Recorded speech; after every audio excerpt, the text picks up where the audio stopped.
Bonjour. Avec le Covid-19, nous sommes tous confrontés d'une manière ou d'une autre à une problématique qui nous dépasse. La crise est évidemment sanitaire et nous allons voir que ce n'est pas un hasard que le virus soit naturel ou artificiel. Elle est aussi économique. Ce ne sont pas des secteurs entiers qui me diront le contraire. Elle est bien sûr scientifique, mais on fait dire n'importe quoi à la science.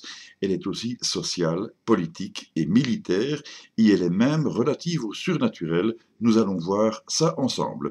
Tout un programme donc, mais ô combien complexe.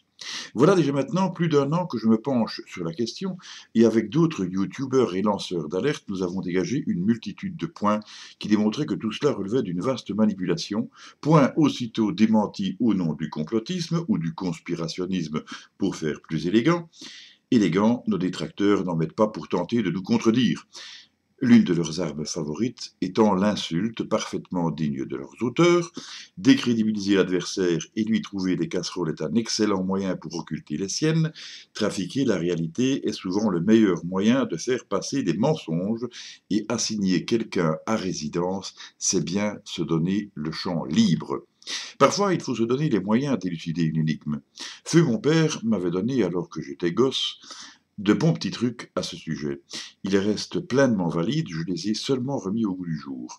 Il disait par exemple, si tu crois avoir dessiné un cercle presque parfait, à main levée, prends ta feuille de papier et retourne-la. Tu verras apparaître toutes les imperfections. Tu ne comprends pas un problème? Relis bien l'énoncé. Bien des années plus tard, devenu détective privé et puis investigateur auprès du CERPI, le Centre d'études et de recherche sur les phénomènes inexpliqués, j'ai été confronté à des enquêtes apparemment impossibles à résoudre. Alors, en désespoir de cause, je mets en œuvre l'une des techniques favorites, inspirée de mon géniteur. On efface tout et on recommence, reprenons à zéro. Jusqu'ici, nous avions suivi les propositions A, B, C, etc. Et tout allait bien, sauf que quelque chose clochait irrémédiablement, empêchant d'atteindre le but. On prenait alors les propositions inverses et on voyait ce que cela donne. La plupart du temps, contre toute attente, c'était bingo, générique.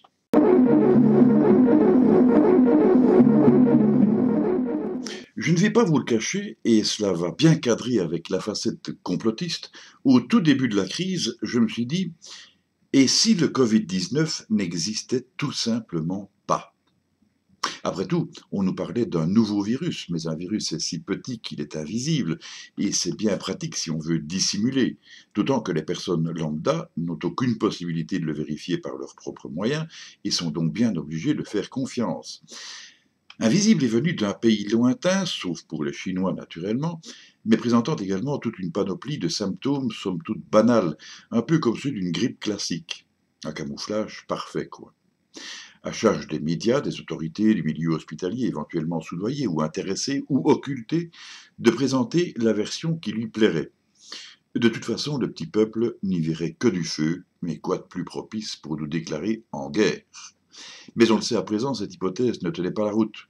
Cela aurait été faire insulte à un nombre important de malades, puis de défunts et de familles endeuillées. Cela aurait aussi été malveillant à l'égard du personnel soignant, et puis tout simplement cela devenait intenable, même si personne n'avait été atteint parmi l'ensemble de nos connaissances, même les plus éloignées, parce que des spécialistes se posaient la question de savoir si le virus était d'origine naturelle ou artificielle. Conséquence logique, le virus ne pouvait forcément pas être à la fois naturel ou artificiel, et à la fois ne pas exister. Le Covid-19 existe donc bel et bien, mais peu importe sa nature ou ses origines, l'important résidait dans le fait que le problème soit assez épineux et qu'il relève du domaine sanitaire. Pourquoi? C'est d'une simplicité enfantine. La santé est ce que nous avons de plus précieux. On peut s'accommoder de beaucoup de choses, mais beaucoup moins d'être en mauvaise santé, et surtout de risquer de mourir. Dès lors, il devenait possible de prendre le monde entier à la gorge, parce qu'il aurait les foies. Retournons donc la question. Le monde a peur de mourir. En réalité, chacun sait très bien qu'il va mourir un jour, tôt ou tard, même si, en principe, le plus tard sera le mieux. En vérité, le monde a plutôt peur de vivre en courant le risque de mourir. C'est idiot parce que ce risque est inhérent à notre condition. Et de peur de mourir, le monde accepte toutes les mesures liberticides qui, en fait, l'empêchent de vivre. Penser que les personnes qui nous dirigent n'en sont pas pleinement conscientes serait être très naïf, et somme toute, nous leur donnons les clés de nos chaînes. Petit test pour commencer. Alors que la Belgique compte ses premiers décès, le pays tout entier est placé en confinement. Si on reprend les archives de RTL-TVI du 18 mars 2020, on croit rêver. Le pays compte 243 tests positifs, 496 personnes hospitalisées, 100 aux soins intensifs et on déplore 14 décès au total. Aujourd'hui, ces chiffres, ou plutôt ces nombres, nous feraient bien rire. Oui, vous avez bien entendu, 14 décès au total et le pays est à l'arrêt. Ça me fait penser à cette question qui avait été posée à Madame Sophie Wilmès, alors première ministre d'un gouvernement provisoire, et qui émanait d'une représentante d'un grand centre hospitalier de la capitale, alors que l'on réclamait à corps et à cri un assouplissement des mesures sanitaires. Mais madame, quelle est votre cible? Est-ce que vous visez le point zéro? Parce que dans mon hôpital, il n'y a plus qu'un seul patient Covid. La première ministre, peu rassuriste pour le coup, s'était défendue en disant qu'elle désirait avant tout éviter le point de bascule qui verrait une saturation de nos hôpitaux. Elle ne pouvait pas encore avoir lu le livre de Fang Fang, One Ville Close, que je vous présente, puisqu'il n'était pas encore sur le commerce. Elle aurait pu y lire que le confinement n'avait cessé chez les Wuhanais que lorsque l'on ne déplorait plus la moindre victime dans leur rang. On n'arrête pas le progrès. Désormais, on parle de seuil de plusieurs centaines pour envisager les assouplissements. Mais ce n'est pas tout. Le même reportage laissait la parole à la police, qui se disait très disponible pour faire respecter le confinement du 18 mars. Des amendes de 200 euros, entre-temps c'est devenu 250, étaient prévues pour les contrevenants et pouvaient aller jusqu'à 4000 euros pour les récidivistes, sans compter les peines de prison. Mais comment donc allait réagir la population? Or, dans les grandes lignes, la population allait se montrer très docile, malgré un beau soleil, allez savoir pourquoi. Un autre point s'avère particulièrement remarquable, surtout dans le contexte actuel, où les coiffeurs qui s'arrachaient les cheveux depuis bien longtemps et surtout tiraient la langue disaient à ce moment-là: les coiffeurs font l'objet d'une discrimination et devraient obligatoirement tous fermer. Ce qui était également visé en l'occurrence, c'était le risque couru en raison de l'impossibilité de respecter la distanciation physique d'1,50 m avec leurs clients, mais il y avait aussi le risque de ne pas pouvoir percevoir les primes de compensation pour les fermetures obligatoires. Comme quoi, près d'un an plus tard, les choses ont bien changé. Mais il est vrai qu'à l'époque, le masque n'était pas encore obligatoire. Et pour cause, d'autant que l'on saisissait tout ce qui pouvait l'être, et notamment dans les pharmacies, mais pas exclusivement dans celles-ci, afin d'en pourvoir les hôpitaux et autres médecins qui, c'est vrai, en avaient autrement besoin que l'homme de la rue. Je vous mets le lien dans le descriptif ci-dessous. Il vous faudra peut-être cliquer sur plus. Quand on fait cette petite rétrospective, on voit le chemin parcouru. Aujourd'hui, le secteur Horeca est moribond. Il agonise, se tient prêt à se plier à toutes les mesures imaginables pourvu qu'il puisse reprendre ses activités. Faute de quoi, ce sera la fin. Parce que les interventions de l'État, lorsqu'elles arrivent, sont bien insuffisantes. À titre d'exemple, un restaurateur se plaignait tout récemment d'avoir reçu 7000 euros de l'État depuis des mois, en tout et pour tout, alors que son loyer mensuel à Bruxelles était à lui seul de 30 000 euros. Lorsque l'on se pose la question de savoir pourquoi notre gouvernement impose des restrictions qui contribuent à l'effondrement économique de notre société, un effondrement qui, à terme, causera bien plus de victimes que le Covid, par détresse, par désarroi, par misère, par solitude, par suicide, par incapacité financière d'encore pouvoir se soigner, on croit comprendre que l'État entend rendre l'ensemble des intéressés dépendants de ses interventions. J'allais dire de ses aumônes, et c'est un peu ça. Mais n'est-ce pas aussi la porte grande ouverte au revenu universel dont on parle tant dans l'optique du grand reset, la grande réinitialisation? Si l'on est dépendant sur le point financier, n'ouvre-t-on pas la porte à toutes les possibilités de chantage sur nos libertés? Un restaurateur avait très bien compris la situation, lui qui disait: je n'ai pas besoin de l'aide de l'État. Ce dont j'ai besoin, c'est de pouvoir travailler pour vivre. D'habitude, on nous disait: tu as besoin d'argent, va donc travailler. N'est-ce pas la première fois que l'on nous empêche de travailler, soi-disant pour pouvoir continuer de vivre, en fait pour ne pas risquer de mourir ou risquer de faire mourir les autres? Il faut respecter les mesures sanitaires pour protéger les autres, mais nous sommes tous les autres de quelqu'un. Et voilà pourquoi nous ne sommes plus nous-mêmes. On va changer de facette. Vous savez aussi bien que moi qu'il existe désespérément, absolument, irrémédiablement, irrévocablement, disons définitivement, aucun traitement au coronavirus. Vous savez que l'hydroxychloroquine a été classifiée comme substance vénéneuse et médicament essentiel de l'OMS, soit dit en passant, en date de janvier 2020, soit peu de temps après l'explosion du virus à Wuhan. Comme le dirait Éric Zemmour, s'il n'y a pas de complot, on aura quand même tout fait pour que l'on y croie. Pourtant, si l'on en croit Libération, il semble difficile d'imputer à Agnès Buzyn la décision de classer l'hydroxychloroquine, qui pourrait être efficace contre le Covid-19, ça c'est une parenthèse qui n'émane pas de moi, mais de l'article de Libération, parmi les substances vénéneuses. Donc cette décision a d'abord été motivée par une sollicitation de l'ANSM à la suite d'une demande de 2018 du laboratoire qui produit le seul médicament contenant de l'hydroxychloroquine. Voilà de quoi faire taire les complotistes qui y voyaient une forme d'opportunisme à rebours. Il s'agissait donc en fait, si l'on comprend bien, d'un principe de précaution dicté par certains effets secondaires et relatif à une substance proche. Ne me demandez pas le rapport qui existerait avec les vétérinaires, je serais bien embarrassé de vous répondre. Enfin, soit, méprise de ma part donc. Pourtant, c'était bien ce qui figurait dans Wikipédia au début de l'année passée. Mais tout passe, tout casse, tout lasse, sauf les glaces. Sans me faire complotiste pour autant, ne dirait-on pas que les textes du passé semblent avoir la fâcheuse tendance à se modifier pour concorder avec la tendance du présent? Mais non, me dira-t-on, les choses évoluent, on s'adapte. Aucun rapport avec le placement d'un produit nommé vaccin. Vous pensez bien. J'ai lancé une recherche dans mes archives avec le mot-clé vaccin. Dans le cadre de la pandémie qui nous intéresse, vous serez sans doute étonné de savoir à quelle date il en a été question pour la première fois dans RTL Info. Je vous le donne en mille. Au 26 janvier 2020. Un article disait « Le centre de recherche de Louvain, en Belgique, est l'un des 3 au monde capable de trouver un vaccin en urgence. » Bien que cela n'ait finalement pas été couronné de succès, on voit en tout cas qu'il n'a pas fallu attendre longtemps pour que l'on commence à nous assommer avec cette possibilité thérapeutique. C'est devenu, comme vous le savez, un leitmotiv. Et maintenant, c'est lancé comme une locomotive.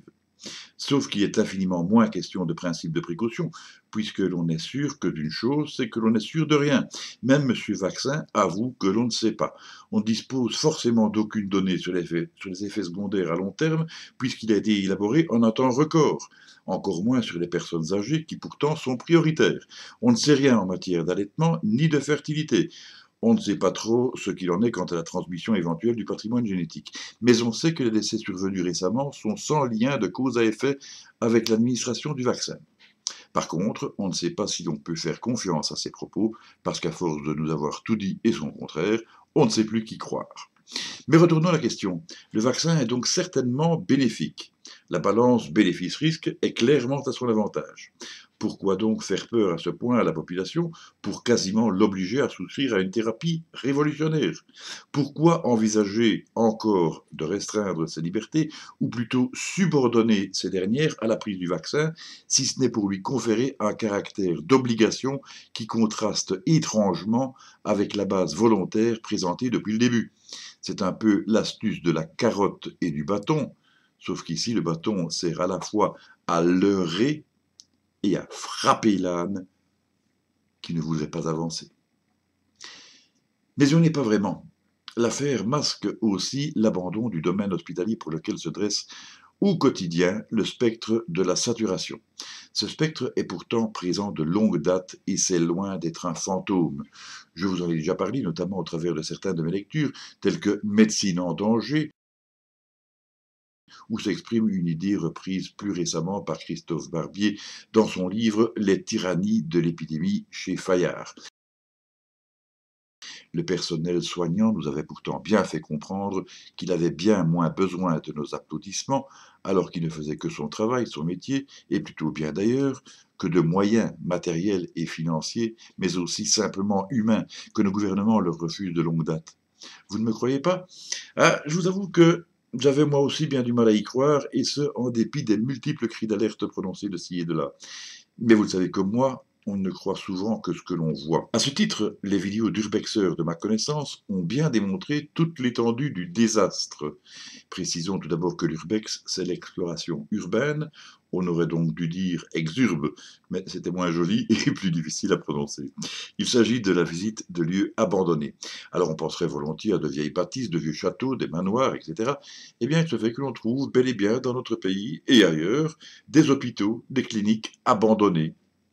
Parfois, avec encore tout le matériel à l'intérieur.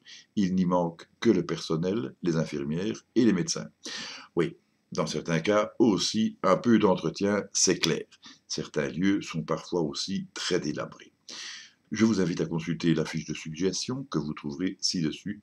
Elle est éloquente. J'en reviens à l'archive du 18 mars de RTL Info, signant le début du premier confinement en Belgique. On pouvait aussi y lire, étrange coïncidence qui sera loin d'être une exception, l'Institut Pasteur n'a pas inventé le Covid-19, ni le virus à son origine. Et l'article qui dit vrai fait état d'un document, un brevet de 320 pages, dont le journaliste a retrouvé la trace. Il n'est pas le seul, je l'ai retrouvé aussi, et je l'épluche d'ailleurs, même si son contenu est particulièrement indigeste. Pour mon édification personnelle et pour ceux que ça intéresse, j'y cherche notamment le nombre 666, que l'on appelle aussi le chiffre de la bête, et qui est celui de la prophétie de Saint Jean que les complotistes associent aussi au vaccin. Voici en fiche de suggestion de quoi en savoir un peu plus. J'y ai trouvé d'autres brevets dont certains proviennent pourtant de sources avérées, mais qui ne présentent aucun rapport avec le Covid-19, sauf dans la mesure où il s'agit bien d'infections respiratoires aiguës, certains datant parfois même de 1987. Mais pour l'instant, je n'ai trouvé aucune trace d'un petit antéchrist.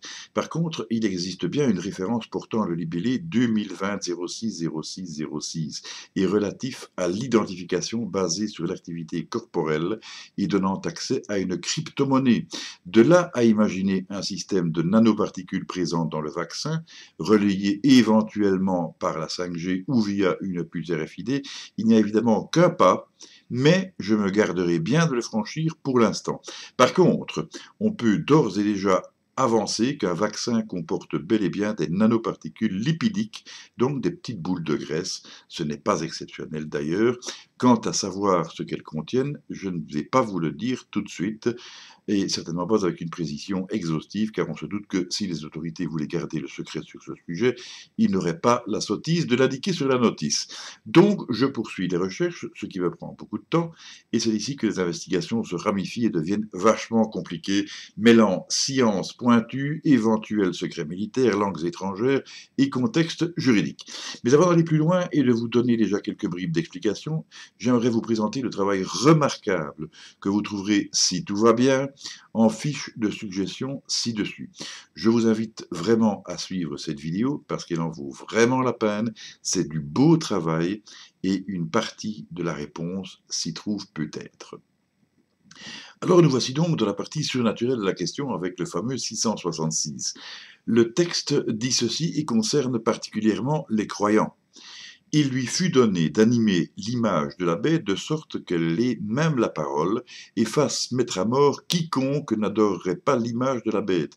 À tous, petits et grands, riches et pauvres, hommes libres et esclaves, elle impose une marque sur la main droite ou sur le front, et nul ne pourra acheter ou vendre s'il ne porte la marque, le nom de la bête ou le chiffre de son nom. C'est le moment d'avoir du discernement, celui qui a de l'intelligence, qui l'interprète le chiffre de la bête, car c'est un chiffre d'homme, et son chiffre est 666. Rappelons donc que ce passage de l'Apocalypse est terrible pour les chrétiens, au moins car il symboliserait la marque de Satan, synonyme de damnation éternelle.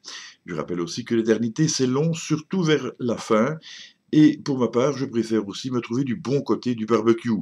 On comprend dès lors que si le vaccin était supposé apte à transférer ce signe à ses receveurs, la signification serait réellement diabolique, car le cas échéant, vu que l'on viserait la vaccination de la totalité des humains sur cette terre, la victoire des forces des ténèbres serait totale. C'est évidemment interpellant. Mais il faut aussi dire qu'il existe de multiples traductions et interprétations de ce passage de Saint Jean, si bien que cela ouvre la porte à toutes les spéculations possibles. Moi, ce qui me tracasse, c'est la description de la bête, complètement délirante, mais possiblement valide, si l'on se base sur l'aspect hybride de certaines créatures diaboliques.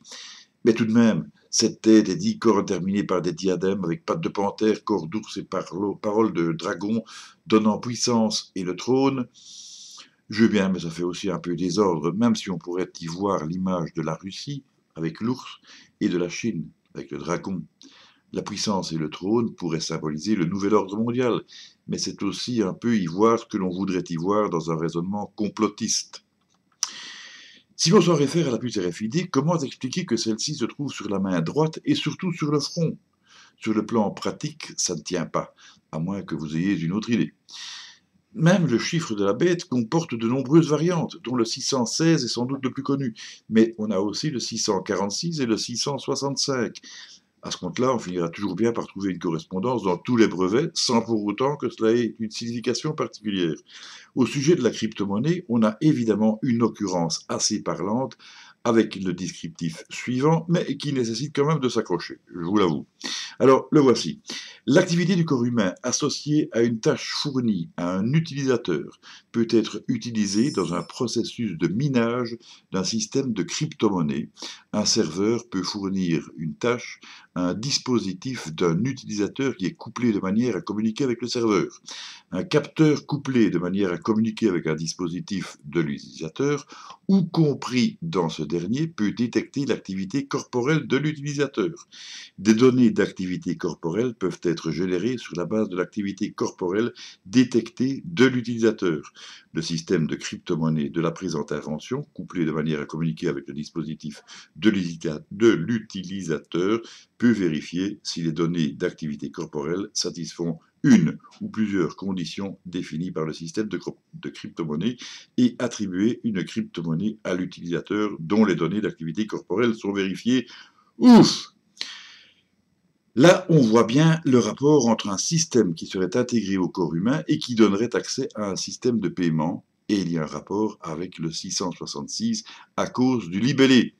La date du dépôt international est celle du 20/6 2019, ça se tient toujours. Le descriptif schématique correspond encore, et il est même très parlant, c'est celui que l'on trouvait dans la vidéo dite complotiste, intitulée Alerte vaccin. Enfin, les codes barres des produits que nous achetons dans les grands magasins ont un rapport évident avec le 666. Ça fait beaucoup de choses. Sauf que l'on n'est pas en présence d'un 666, mais d'un 060606. Peu importe, diront certains, puisque le 0 a une valeur nulle. Cependant, le texte biblique évoque 666 et rien d'autre, un chiffre que l'homme intelligent devra calculer à partir d'un nom d'homme. S'il faut le calculer, cela veut dire qu'il ne transparaît pas directement. Cependant, la marque de la bête peut se présenter soit sous la forme du 666, soit sous celle de son nom. On n'est toutefois pas sorti de l'Auvergne, parce que même si on pouvait avoir des soupçons sur le nom de quelqu'un qui, en le transposant numérologiquement, donnerait 666, encore faudrait-il savoir quel serait son rapport avec la technologie impliquée, dans le cas présent la nanotechnologie médicale. Et un nom revient souvent dans la théorie du complot, Bill Gates. Pas de chance, cela ne fait que 2 mots alors qu'il nous faut 3 chiffres. Mais le vrai nom de l'intéressé est William Henry Gates, ce qui donne 79, 70, 52. Dans le premier cas, c'était intéressant car cela faisait 6, mais pas de chance pour le reste qui donne 7 et 7. Quant au total, il ne donne pas 666 non plus. Pas de chance, mais on devait s'en douter en raison du chapitre 13 de l'Évangile selon saint Jean. Bon, on le voit, on pourrait discuter pendant des heures sur le sujet sans en voir le bout. Je garderai un œil attentif sur cette question, car comme je vous l'ai dit, le rôti, je le préfère dans mon assiette. Je pense cependant que l'on aurait plus de chances de s'en sortir par le biais de la science. Dans le contexte qui nous intéresse, le sujet n'est cependant pas vraiment moins complexe. Il touche non seulement aux nanoparticules et donc aux nanotechnologies, lesquelles elles touchent elles-mêmes à la physique quantique et à la médecine. J'ai évidemment passé tout ça en revue ce matin entre le petit déjeuner et l'apéro. Bon, Tout de même, je me suis d'abord demandé si, comme le redoutent les complotistes, le vaccin pouvait contenir des nanoparticules. J'ai déjà répondu à cette question par l'affirmative en rappelant que ce n'était pas exceptionnel. Le problème réside plutôt dans le fait d'y inclure une technologie poussée du type 2020-06-06-06 et de savoir si cela pourrait tenir, en vertu de la miniaturisation, dans l'une de ces capsules. Il faut savoir que les nanoparticules, comme leur nom l'indique, sont de l'ordre du nanomètre, soit du millionième de millimètre. On comprend qu'il y a de cela quelques décennies, les savants rencontraient des problèmes au niveau de la visualisation et de la manipulation d'éléments aussi petits. C'est notamment le microscope à effet tunnel basé sur la physique quantique qui a permis de résoudre le problème. Aujourd'hui, aussi incroyable que cela puisse paraître, on a pu fabriquer jusqu'à des voitures de l'ordre nanométrique, avec les roues, le moteur et tout ce qu'il faut, mais j'ignore si cela comprend l'option roue de secours et l'ordinateur de bord. Ce que je sais par contre, c'est que la dite auto peut atteindre facilement les 300 km/h avant de devenir incontrôlable.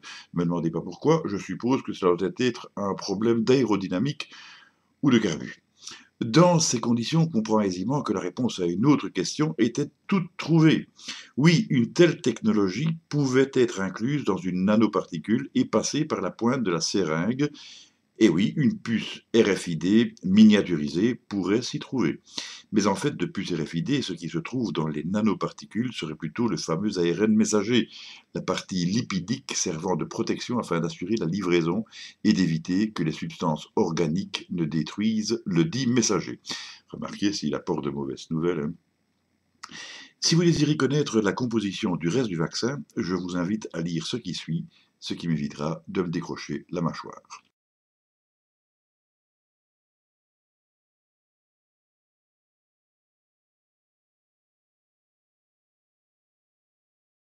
Donc, jusqu'ici, on ne peut ni infirmer ni confirmer les théories complotistes. On peut seulement dire qu'avec les nanotechnologies et la physique quantique, on peut pratiquement tout imaginer, y compris d'éventuelles interactions avec la 5G, sauf que, objectivement parlant, on ne peut rien affirmer car il nous manque des pièces au puzzle, des éléments ou des chaînons, et dans ces conditions, pour l'instant, je préfère ne rien dire plutôt que de dire une bêtise.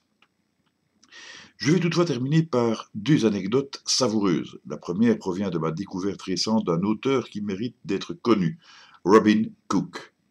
Il est intéressant dans la mesure où son parcours passe par la chirurgie et l'ophtalmologie. En voilà donc un qui s'y connaît un peu en médecine et qui a décidé d'écrire des thrillers dans ce domaine. Son dernier en date s'intitule Pandémie. Mais son répertoire a ceci d'intéressant qu'il présente aussi, et entre autres, les titres suivants: Virus, Contagion, Mutation, Cobaye, Charlatan, ou encore Nano. Et je ne résiste pas à vous en lire la quatrième de couverture, un peu comme je vous avais présenté le livre de Robert Ludlum, Opération Hadès, qui, par les coïncidences qu'il présentait, avait quelque chose de quasi prophétique. Alors voilà, la brillante étudiante en médecine et héroïne d'assurance vie Pia Grasdini prend une année sabbatique pour travailler dans le secteur florissant des technologies médicales. Elle intègre Nano, un institut hautement subventionné et sécurisé situé dans les Rocheuses, à la tête d'une course mondiale à l'innovation en matière de nanotechnologie permettant de guérir des maladies encore incurables. Lors d'un jogging, Pia assiste à l'arrêt cardiaque d'un collègue chinois qu'on lui demande d'oublier. La jeune femme s'interroge alors, l'institut aurait-il recours à des cobayes? De quoi son patron mégalomane veut-il l'éloigner à tout prix? S'apprête-t-on à faire la découverte médicale du siècle, capable de sauver des millions de vies, ou a-t-on déjà vendu la découverte au plus offrant? Avant de nous quitter, la dernière anecdote, laquelle témoigne peut-être de l'urgence d'une intervention de la population, une intervention démocratique, légale, pacifique, certes, mais déterminé, parce que je vous rappelle qu'il ne reste plus que 3 semaines avant la mise sur pied d'une armée européenne fédérale indépendante et d'une justice fédérale du même genre, qui viendront se juxtaposer à celles déjà existantes dans le but d'une répression totalitaire, qu'il sera dès lors bien difficile de juguler. Il nous restera donc à obéir, ou bien à obéir. Charmant programme auquel je ne peux adhérer. Or donc, Bruxelles, capitale européenne, lors d'une récente manifestation, 200 participants, dont 488 arrestations. Cherchez l'erreur. Les personnes ont été interpellées parce qu'elles n'avaient pas respecté les mesures sanitaires. Elles ont ensuite été mises en cellule par groupe de 30 individus durant 6 heures. Sachant que la durée de vie du masque n'est que de 4 heures au maximum, et encore en suivant un protocole impossible à respecter dans la vie courante, impossible ou en tout cas très difficile, n'y aurait-il pas une légère contradiction entre le motif et les mesures prises? A-t-on réellement agi dans un but sanitaire, auquel cas c'était un peu raté, ou bien pour faire une démonstration de force? Notez bien que, finalement, ces personnes n'étaient pas si mal loties quand on compare avec ce qu'ont connu des manifestants en Russie. Ils ont été enfermés durant 48 heures, sans manger ni boire, et sans toilette.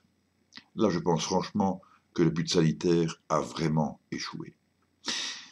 Cela dit, je vous fixe rendez-vous dans une prochaine vidéo en espérant que ce sera un petit peu moins espacé que par rapport à la précédente. Je vous souhaite un maximum de bonnes choses, prenez soin de vous. Rassurez-vous également, je ne lâcherai pas le morceau, rien à faire. Et je vous souhaite donc plein de bonnes choses. À la prochaine. Salut.